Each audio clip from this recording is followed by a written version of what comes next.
ایک ریلیشن شپ اور ہے کہ جیسے مغل امپائر کی جب ہم بات کریں گے تو بابر آیا. بابر جو ہے افغانستان کا ایک علاقہ تھا فرغانہ, وہاں سے پیدا ہوا, وہاں سے اس نے آہستہ آہستہ شروع کیا. پھر وہ تیموری سلطنت میں فرغانہ کا گورنر تھا یا وہاں کا سمجھے فرما روا تھا تیموری سلطنت میں. ٹھیک ہے, پھر تیموری سلطنت کے بعد جو ہے پھر وہ آہستہ سے اس نے بڑھنا شروع کیا. اس کی بھی زندگی بہت پریشان کن زندگی تھی, اس کو بہت زیادہ بزی رہا. وہ اپنا وہاں پہ آتا تھا انڈیا کی طرف, پھر واپس چلا جاتا تھا. تو اس طرح کی چیزیں وہ سب ہم ڈسکس کریں گے. لیکن یہ کہ بابر جو ہے اس کے بعد جب ہمایوں آیا تو جب شیر شاہ سوری نے آ کے اسے نکال دیا تھا تو ہمایوں کہاں چلا گیا تھا؟ صفوید یعنی ایران چلا گیا تھا. تو یہ ساری چیزوں کے لیے یہ تین ٹاپکس جو ہیں انٹر لنکڈ ہیں آپس میں.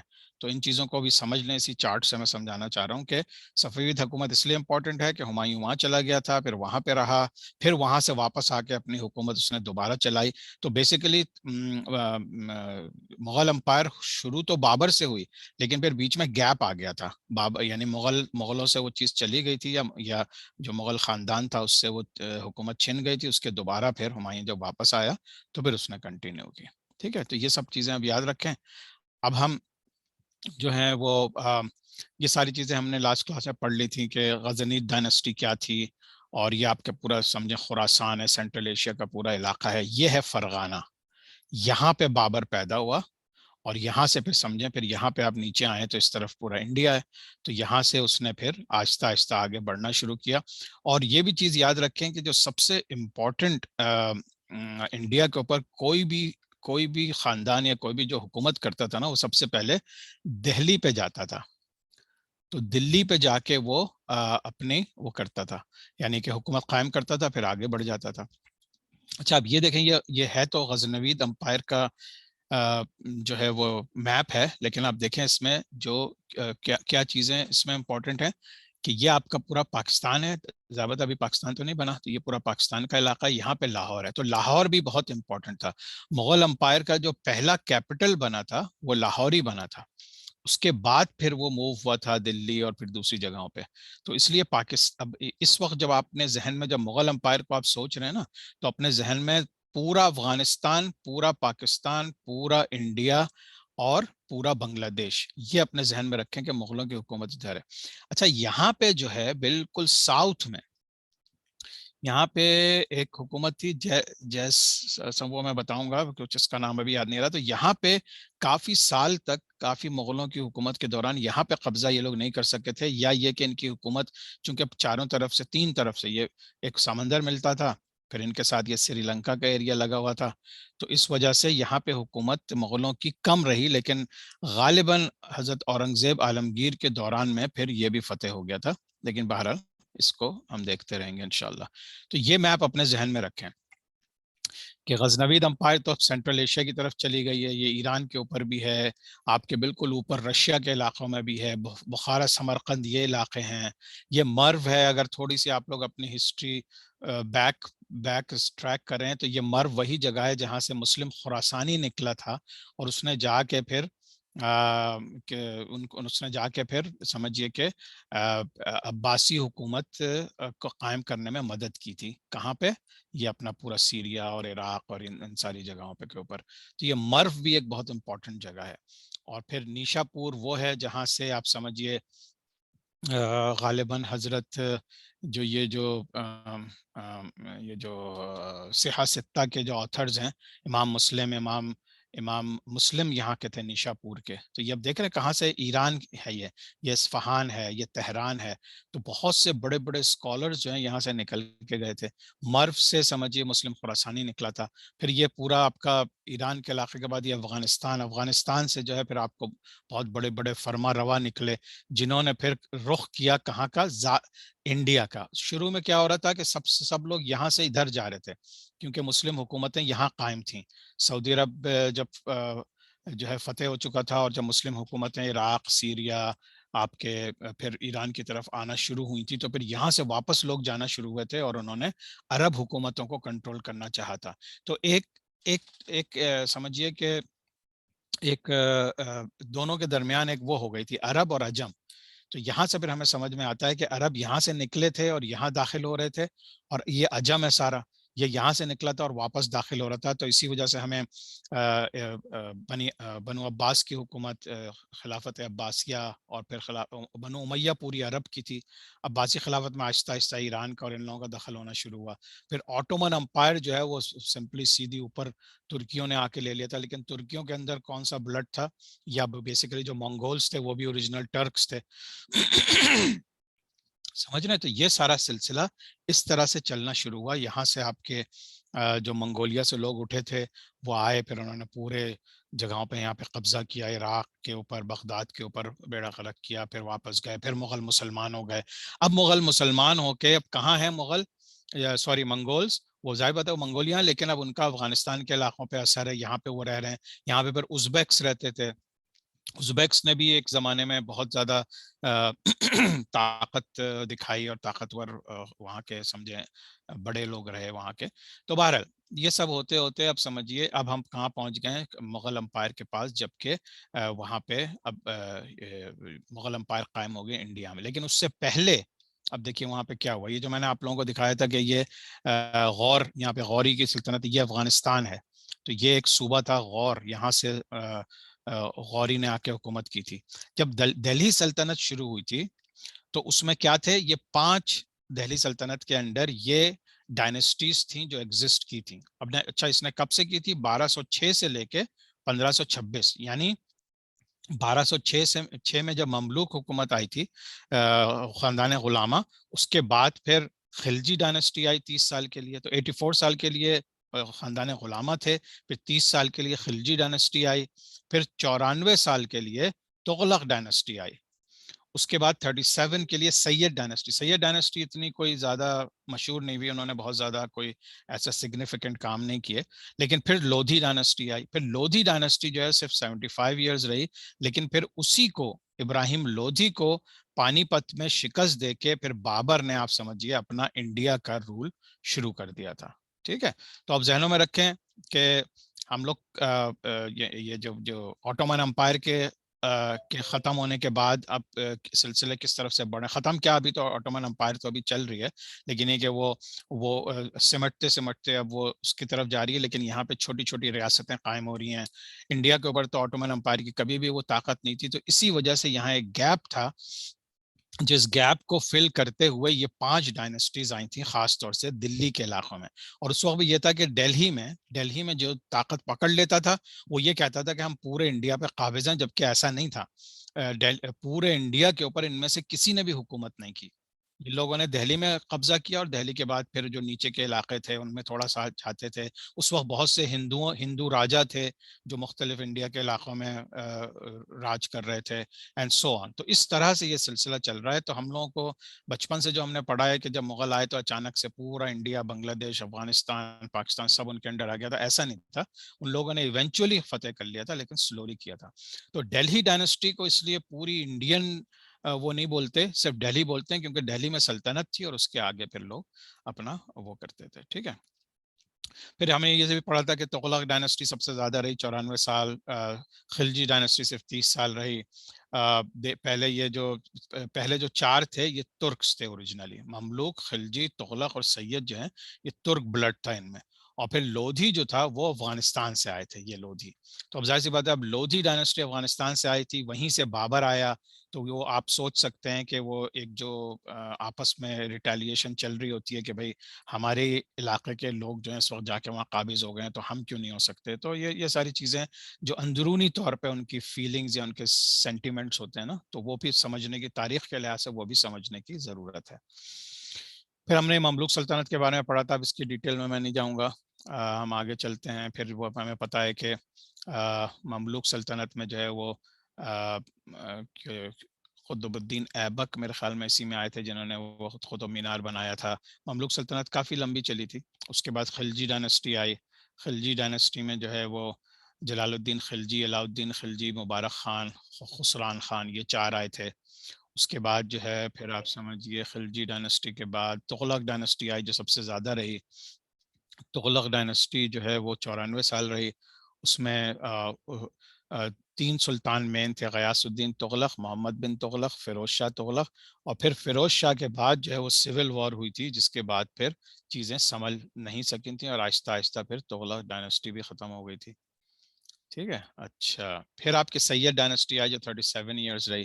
سید ڈائناسٹی میں جو ہے بیسیکلی خضر خان ایک آیا تھا جس نے دہلی میں ہی جو ہے وہ اپنا اس کو ڈسٹروائے کر دیا تھا. سید ڈائناسٹی اس سے پہلے تھی، تو اس کے بعد تھی، تو اس نے پھر new Sultan of Syed dynasty بھی اس نے بنا دیا تھا. تو اس طرح سے دہلی کو ختم کر کے اس نے اپنی حکومت قائم کی تھی، لیکن اس کا مطلب صاف ظاہر تھا کہ اب یہاں سے بھی ان کی حکومتیں ختم ہو رہی ہیں. اچھا اب یہ بھی یاد رکھیں کہ یہ تیمور کی حکومت اب شروع ہو چکی ہے، تو تیمور نے جو ہے اس کو خضر خان کو اپوائنٹ کیا تھا سید ڈائناسٹی کے لیے، تو پھر وہاں سے سید ڈائناسٹی شروع ہو گئی. یعنی اب تیمور کا عمل دخل جو ہے وہ اب انڈیا پہ ٹھیک ٹھاک طریقے سے چل رہا ہے جب تک کہ وہ اینڈ نہیں ہوتا. پھر لودھی ڈائناسٹی آئی. لودھی ڈائناسٹی 75 سال تک رہی.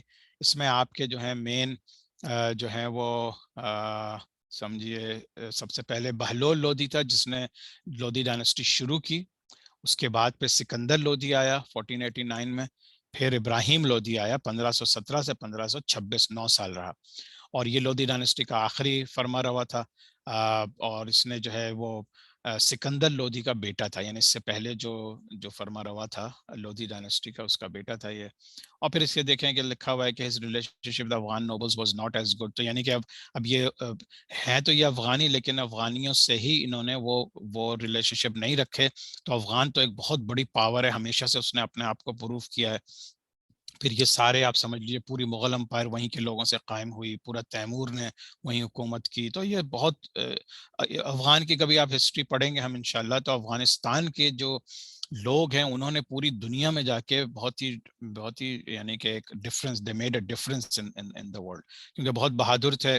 بہت زیادہ ان کے خاندان میں چونکہ منگول خون بھی تھا اور لڑائی میں بہت آگے تھے، بہت زیادہ سفاک تھے. جو اچھے لوگ آئے انہوں نے بہت بہترین طریقے سے ترقیاں کی، اور جو لوگ جو تھوڑے سے دین سے دور تھے یا ظالم تھے تو پھر انہوں نے تباہ کاریاں بھی اسی طرح سے کی. تو یہ دونوں جگہوں پہ سمجھیں ایکسٹریم تھے. ٹھیک ہے. تو پھر ابراہیم لودھی کے بعد پھر سمجھیے اس کے آخری وہ تھا کہ پانی پت میں وہ لڑائی ہوئی، پانی پت میں 1526 میں. اب اس میں کیا تھا کہ ابراہیم لودھی کے پاس بہت زیادہ ہاتھی تھے، بہت زیادہ فوج تھی، کہیں 10 گنا یا پتہ نہیں کتنی زیادہ تھی کس سے، بابر سے. اور بابر کے پاس لیکن اس زمانے میں، اب اگر آپ لوگوں کو یاد ہو، کیونکہ اب چائنا کی ہسٹری بھی ہم پڑھیں گے کہ چائنا کی طرف سے گن پاؤڈر اور یہ ساری چیزیں آ چکی تھی، تو ان کے پاس توپیں تھیں. یہ لوگ توپیں جو ہے، اور چھوٹی توپیں تھیں، بہت بڑی بڑی. آٹومن امپائر میں آپ لوگوں کو یاد ہوگا کہ بہت بڑی بڑی توپیں تھیں جن کو صرف موو کرنے میں کئی دن کئی مہینے لگ جاتے تھے. لیکن بابر کے پاس چھوٹی چھوٹی توپیں تھیں، تو اس نے ان کا اور گن پاؤڈر تھا یعنی گنز تھیں. اور ابراہیم لودھی کے پاس زیادہ تر وہ جو سمجھیے کہ ٹریڈیشنل فوج ہوتی تھی، بہت زیادہ ہاتھی اور سب. تو جب بابر نے آ کے اپنی توپیں چلائیں تو ہاتھی اس سے ڈر کے بھاگے اور انہوں نے اپنی ہی فوج کو رون دیا. تو اتنی بڑی فوج کو ہرا دیا بابر نے. اور پھر وہ بابر سمجھے انڈیا میں داخل ہو گیا پانی پت 1526 میں. پھر ایک اور پانی پت کی لڑائی ہوگی، اس کے اندر پھر وہ ایک اور دوسری فورسز کو ہرائے گا. تو یہاں سے تقریباً 1526 سے new era of Mughal empire start ہو گیا تھا. یعنی کہ مغلوں کی حکومت، یہ ڈیٹ یاد رکھیں بہت امپورٹنٹ ہے، 1526 میں شروع ہو گئی تھی. تو یہ ہم نے پڑھا تھا لاسٹ ٹائم. یہ میں نے آپ لوگوں کو ایک بریف سا پورا اوور ویو دے دیا ہے کہ بس اس میں یاد رکھنے کی چیز یہ ہے کہ مغل کہاں سے آئے. یہ جو درمیان کی سلطنت تھی، دیکھیں میں دوبارہ سے پیچھے جا رہا ہوں ایک سیکنڈ تاکہ وہ دکھا دوں آپ لوگوں کو.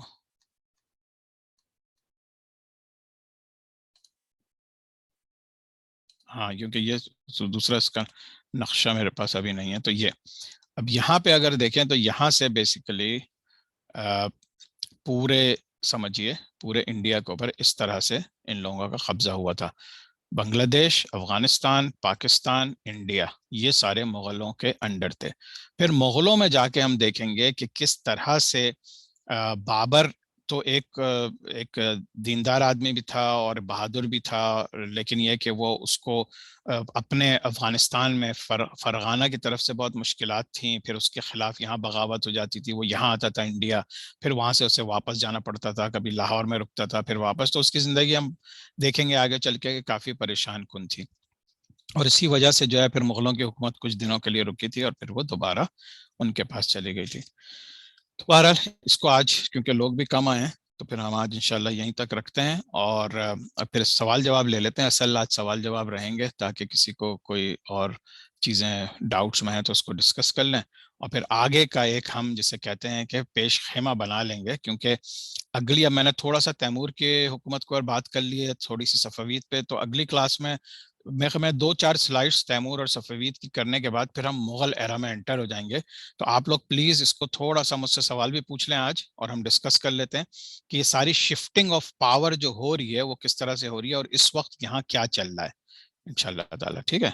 تو میں وہ دوبارہ سے وہ لے آتا ہوں، ہاں اس کے اوپر کلاس ابھی یہاں پہ ہم ختم کر دیتے ہیں، پھر ابھی کوسچن آنسر لیتے ہیں۔ سبحانک اللہم و بحمدک، نشہد ان لا الہ الا انت، نستغفرک و نتوب الیک۔ السلام علیکم و رحمۃ اللہ وبرکاتہ۔